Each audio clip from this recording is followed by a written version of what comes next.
Now, it's time for some news from down south. Apparently, Hong Kongers are increasingly looking for homes across the globe. Okay, let me guess. This trend has been fueled by months of social upheaval? Thank you for stating the painfully obvious.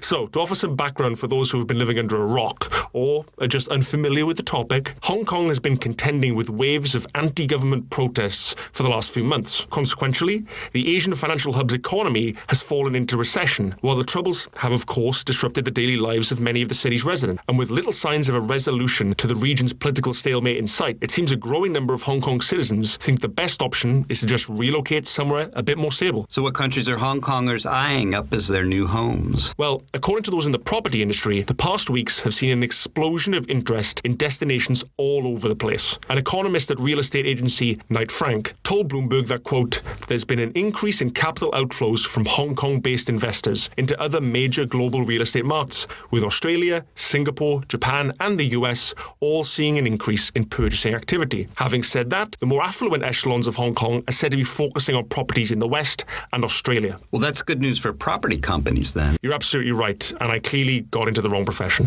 Realtors are keen to cash in on the opportunity. For instance, CBRE, a real estate and investment firm, has even developed a string of ridiculously lavish flats, complete with rooftop pools, wine cellars, and concierge services. The company's Australia office is said to be plotting with its bases in Hong Kong and the mainland on how to target high-end Hong Kong customers. Also, aside from those seeking trophy homes, real estate agents said they're receiving an increased number of inquiries from, quote, average Joes from Hong Kong. Whereas customers from the city previously focused on yields and rentals, property companies are increasingly finding themselves answering questions on immigration, local schools, and public transport. And this shift indicates these Hong Kongers are genuinely concerned about finding a place to live in, rather than just snagging a neat investment deal. So why should we be paying attention to this story? Well, it illustrates that the social unrest in Hong Kong could well be having long-term consequences, as people are now making long-term plans about leaving. And if inhabitants are so desperate to uproot and relocate, then the fear is that international businesses might do the same, leading to more economic devastation for a city already in recession. And what happens to those Hong Kongers who can't afford to move abroad? Some big questions lie ahead, and the answers are not obvious. So we'll be sure to keep on covering this story.